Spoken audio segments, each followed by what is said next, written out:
Welcome world to Valley of the Sun Sunday Scaries, episode 24. It's getting hot out here in the desert, so I figured that it'd be best to do this in the pool. I'm pretty sure we're approaching the time where I'll just be in the pool for one of these, but it's been hot, but I've been enjoying the heat. It's a little bit different, but I guess that's why you have a pool, so that's nice. So on today's podcast, we have a couple of firsts. Number one, we have the first person that I haven't actually known before the interview, and number two, there's someone that's not even in the United States. She's over in Birmingham, England. Her name is Claudia Cardinali. I'm very excited to have her on. She's the head of hype at her current employer, which is amazing. The way I was able to connect with her is because we joke around about this, but she's technically LinkedIn famous. And so we were able to connect philosophically about a lot of the same things that I've been talking about, she's been also talking about. So it's cool to kind of connect with somebody across the pond. And that's how we got the title of episode 24. I'm going to kick it over to Claudia. So we are on episode 24 of the Sunday Scaries here with Claudia Cardinali. And she is over, like, not even in the United States. She is in England. Are you like in London, or where are you at in England? No, so weirdly, I actually just left London a few days ago. Oh, wow. I'm now in Birmingham, which is where I live. And so we will turn it over to you to kind of explain your life post-college, or uni, as you call it, and we'll just go from there. Yeah, cool. So I graduated from uni 3 years ago now. God, it's flown by. I studied international relations, which was great. Like, I loved it. Had literally no idea what I wanted to do with the rest of my life. Classic. And then finished uni, had a full-on panic of like, what the hell am I going to do? I don't know what job I want. I don't know what career I want. Ended up moving home for 3 months. To add to that, I actually was meant to be working in like this summer camp thing. Ended up spraining my ankle, so I was on crutches for like 6 weeks. So I was at home, unemployed, on crutches, couldn't go anywhere, couldn't drive. So I was like, oh, yeah, this is good. That's brutal. All right. Rough start. It was a rough start. So yeah, that was kind of rock bottom for me. So that happened, and I was like, right, okay, the only way is up surely from here. So I actually ended up moving back to where I went to uni, and started working for a marketing agency, so it was a 1-month contract answering the phone for like an emergency hotline thing. So I ended up doing that, and 2 people called in the whole month that I was working there. So obviously, like, what? I was sat doing that a lot. So they ended up training me as like an account executive on the Budweiser account. So that kind of worked out really nicely because my contract got extended and they took me on full time, which was really cool. So I kind of got a weird start to working life. I didn't really know that marketing was what I wanted to do, but kind of wanted to do something creative. So I absolutely loved it. And I ended up working there for nearly a year, and then decided that I wanted to go traveling. So quit that job. My mom was literally like, what the hell are you doing? Sorry, gotta go. So yeah, that was really cool. Went traveling for 4 months, which was ace in Central South America. Like, had a great time. Literally did nothing apart from party the whole time, which was sick. And then had to come home. Basically, my mom got ill. We'll get into it, but I had to have a job that was kind of flexible. So I ended up working in a bar/cafe for like 9 months, which was not really what I had planned for after uni and like going traveling and all that kind of thing. So back to square one. So yeah, that was kind of tough. And then it was all a bit up in the air, and it was just like a crisis of like, what do I actually want? Like, what do I actually want to do? Because I still had no clue, and all my friends were like smashing it. So I was like, oh, great. Added pressure from them. So yeah, ended up kind of umming and ahhing about that. And in the meantime, I did a digital marketing internship for 3 months with a private healthcare company, and was like interviewing doctors on Harley Street, which is like a famous street in London, and like interviewing cardiologists and all this kind of thing, like absolutely blagging the whole thing. Like, didn't have a clue what I was doing. It was great. Ended up doing that for 3 months, and then I started the job that I'm in now, which is working for one of my mates from uni, which is literally like my dream job. So yeah, it's been kind of like a turbulent, unexpected ride to here, but here we are. It's not point A to point B is what you're saying. So, well, my first question to kind of just get it kicked off, just from hearing what you said, what made you just want to go travel about a year into a job that it sounded like you liked? What was there planning involved? Was it spur of the moment? Like, what made you choose to go travel? It was kind of a weird one. So I studied international relations, had done a little bit of traveling when I was at uni, but just had this like massive desire to go and visit South America. Like I'd always thought about it, somewhere that I'd always wanted to go. And to me, it was kind of like, do I wait and like maybe go in the future, or do I just like go now and like have the best time ever? So it's kind of weighing up, do I want to wait until I'm like settled into a career, like on the career ladder, I guess, and like paying rent, living in London with all my mates, and like sacrifice all that, or do I just go now? So I was just like, fuck it, I'm just gonna go. Hell yeah. All right. That was kind of like my mentality at the time. When that decision, because I think that a lot of people, they weigh that option of them wanting to do something. And I mean, I could go all day for the reasons why people don't make that decision. But when you decided that, did you plan it out in the weeks leading up to you quitting, or was it as crazy as like you're walking into work one day, you're like, I'm all set, I'm going to South America? No, I mean, it wasn't quite that crazy. Okay. I kind of had planned it maybe a couple of months before. I'd been saving and stuff, just saving for the sake of saving, and then I was like, well, I've got all this money now, so I might as well go do something fun with it. So yeah, it wasn't like a quit work on Friday on a plane on Saturday quite, but yeah, it was kind of like something that I wanted to do, and something like we went for about 4 months, so it was quite a big commitment of time, but yeah, it was so worth it. I always thought, like, when I left college, like, I'm gonna do this all the time. And what happens is you fall into a trap of you're working all the time and you never get to do any of the stuff you want to do. Yeah. And you weigh that decision of like, well, when I'm older and I retire, then I'll go travel. And a lot of times you don't end up traveling because your body can't travel and things like that. So it's cool that you realize it early on. And it sounds like you've arrived destination-wise at your dream job. So things worked out. And I think a lot of people are so scared to do that. But it's cool to see that you were able to do that and accomplish that. But I found you just by looking at the hashtag quarter life crisis. And so we'll start with that. What is your definition of a quarter life crisis? And I'll tell you mine. Oh, I think it's like just not having a single clue where you want your life to go, I think is the one for me. Like, especially career wise, like I think finishing uni, everyone has this expectation that life's going to be easy. You're going to roll into a job, like you're going to be making money, like all this kind of thing. And it just doesn't happen like that whatsoever. Like there's so many, like you said, like it's not just A to B, like there's so many little things in between that happen. A lot of zigzagging. It's all over the place. Yeah, literally, exactly. So yeah, I think for me, it's just like, I think it is mainly career focused, like not having a clue what you want to do with your career, not having the kind of direction or know how to get where you want to go either. Because I feel like when you hear like midlife crisis, which is more along the lines of like, am I going to die soon? Like, who I'm with, like relationship wise, and that. And I really feel like the quarter life crisis is more about, is this what I want to be doing for the rest of my life? Yeah. Because I feel like a lot of people, they do kind of stumble out of uni or college and they do find a decent high paying job and they get trapped in that and they end up like just kind of dying for a paycheck for the rest of their life.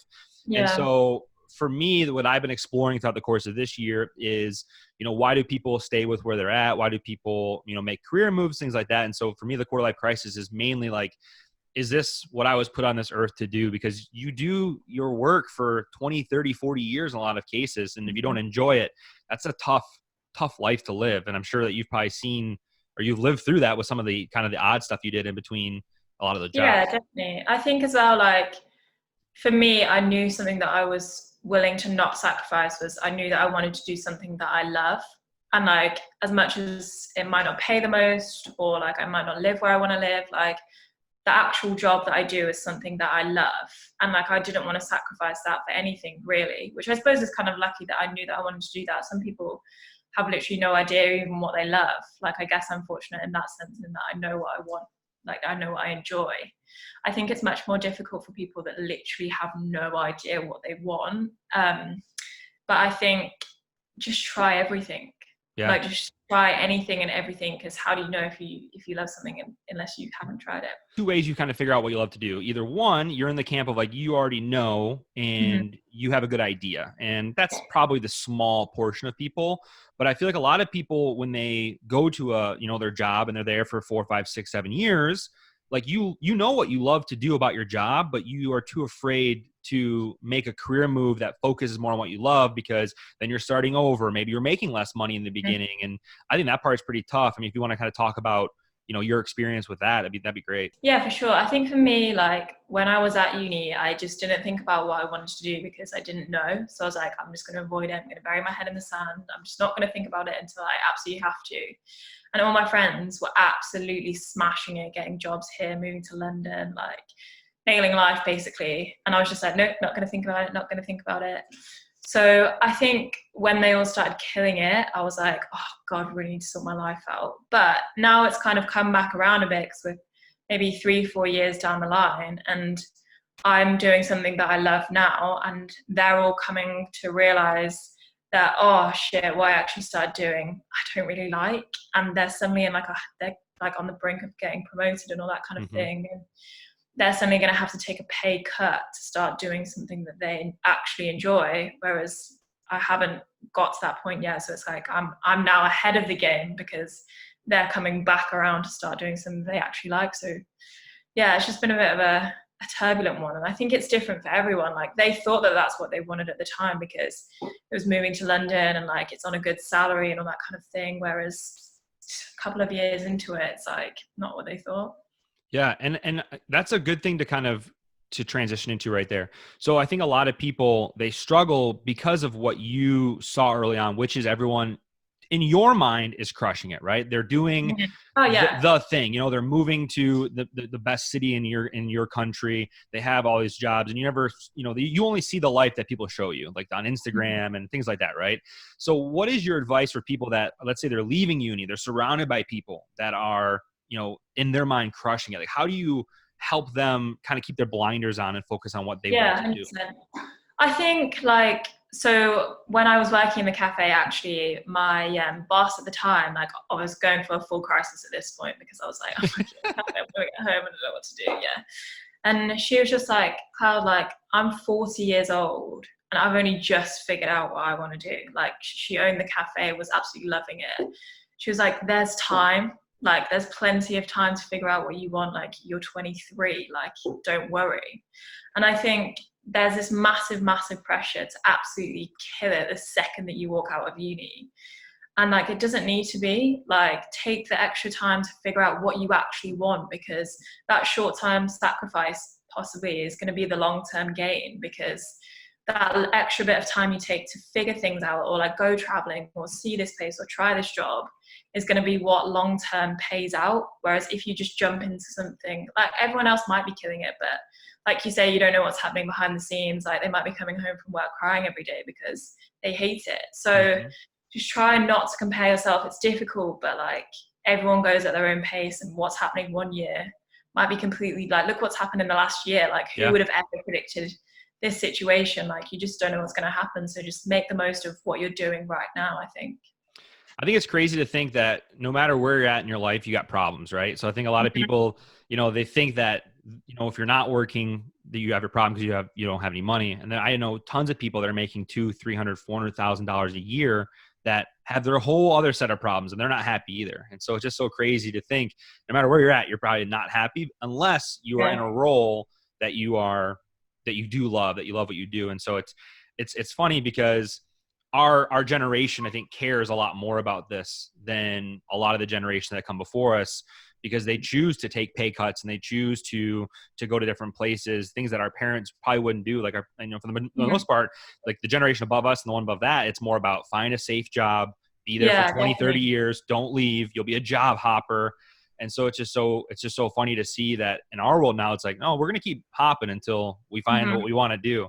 So yeah, I love that though. I was going to ask you, like, what do you think people are looking for? Like, let's say they're leaving university now, or at least people, under 30. Like, what are they looking for in employment in 2020? I think it's definitely changed a lot. Like my job specifically, we focus a lot on like training people. So I think a lot of people now are looking for a job that like helps their personal development as well. Like they're looking to learn, they're looking to progress, they're looking to kind of practice new things.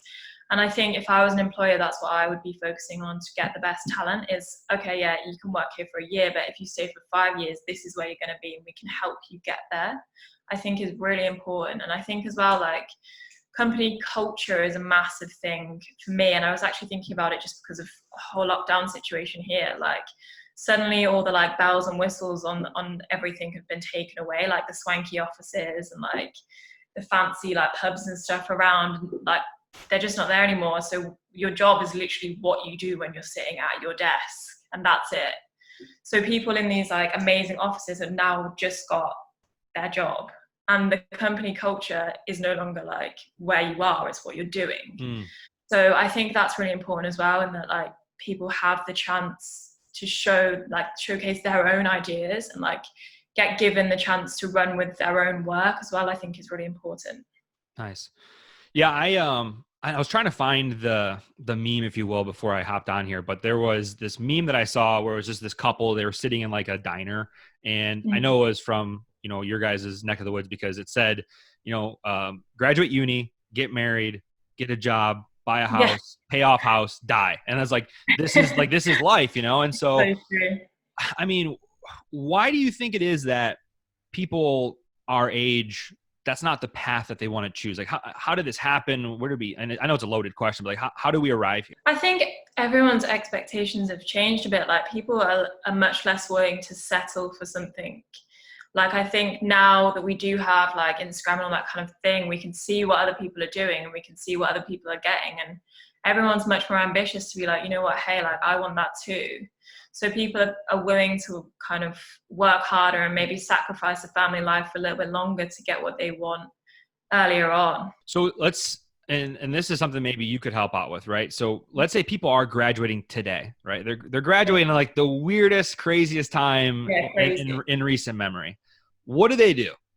Like, what would be your advice? And it's like, what do they do? I don't know.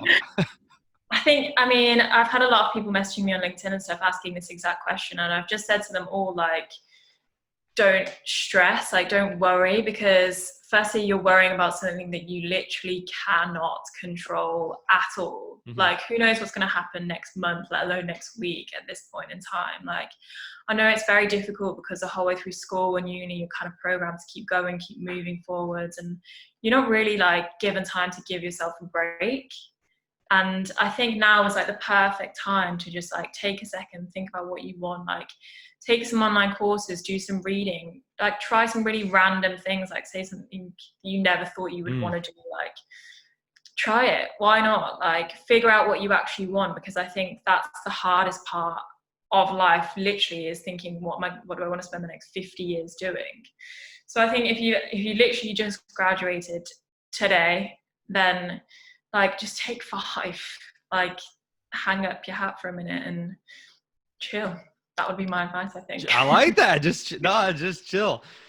So a lot of people under the age of 30 are trying to be Instagram famous. They're trying to be TikTok famous, but you are like LinkedIn famous. And so how did that happen? I mean, you get like hundreds of likes on your posts, sometimes thousands. That's so funny. My friends are going to absolutely rip the shit out of me for that. I don't know. I think it's a weird one. I think I'm just really honest. Like, I did have a weird time leaving uni, and it wasn't perhaps the like story that everyone expects to see, and that like, oh, I got my dream job the second that I left. Like, I had a bit of a weird time, and I didn't really know what I wanted to do, and like I would end up working. The weird thing is, like, the bar that I worked in for like 9 months, like I loved that job. Like I loved it so much, and like it was a really weird time in my life, and everyone who I worked with was really sound. And I was actually thinking, I remember I used to walk to work. I would walk into work every day being like I'm happy. I'm going into a job with people that I like, and I'm probably like happier than a lot of people strolling into work every day going into a job they hate. So I was like, I'm sound with it. So yeah, the LinkedIn famous thing is actually quite funny. I don't really know how that happened, but it just kind of happens, huh? Like, yeah. That's so it's wild. It's just funny because like everyone's trying to get famous on some different platforms, and this is like a super serious career platform. But yeah, it provides so much more value to people than, you know, you taking some photos down at the beach on Instagram, or, you know, doing videos on TikTok. So a lot of the stuff that you've put out has been very philosophically aligned with what I've been trying to do over the last couple of months. So it was really cool to see. There's like only 3 people that use the hashtag quarter-life crisis. So I was hoping there'd be a lot more, so I'd have a lot more like content to work with here, but we're kind of just blazing our own trail. But so if you don't mind, where can people reach you? Like what are your socials? What, you know, how do people communicate? Yeah, sure. Message me on LinkedIn, probably the first one. Okay. My name is Claudia Cardinali. Instagram as well. My Instagram CGAC1, which is my initials. Twitter, I don't really use that. TikTok. So we actually had a meeting about TikTok earlier this week. I actually have no clue how to use it. Really? My account is like user 36149. So yeah, we kind of had like a company meeting this week, and we're like, we really need to get our shit together and get on TikTok because TikTok is it's hard, but it's easy to navigate. So I started doing it this year as well. I won't be TikTok famous because I'm not there for like the dancing and stuff like that. Me neither. Cringes me out there when yeah. And so I put out a lot of it as just like clips from the podcast that I do. And it gets decent traction, but it's probably not the demographic that I'm aiming towards, like 13 to 14-year-olds going through a quarter life crisis. I guess that's more like you just got grounded on a Saturday. So it's a little bit different, but it's picking up steam. But I definitely recommend if you have any sort of business that you should be on there for sure.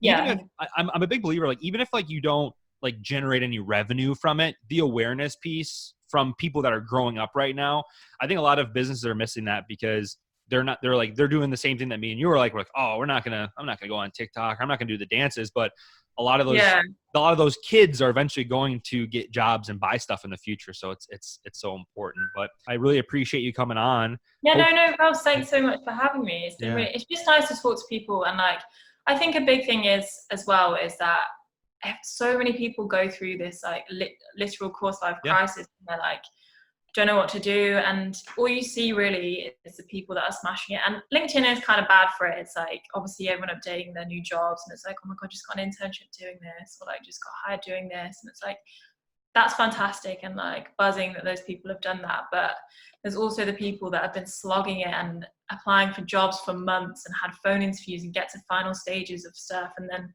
get rejected without any feedback, and all those people that are like going through a rough time, like just keep going. Like literally that's all you can do is just keep going, because it will happen.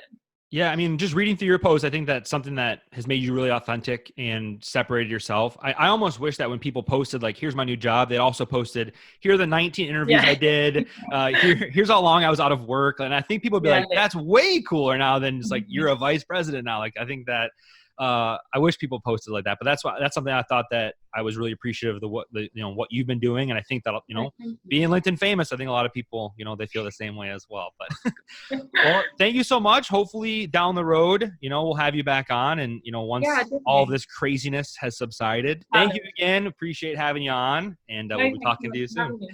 Speak soon.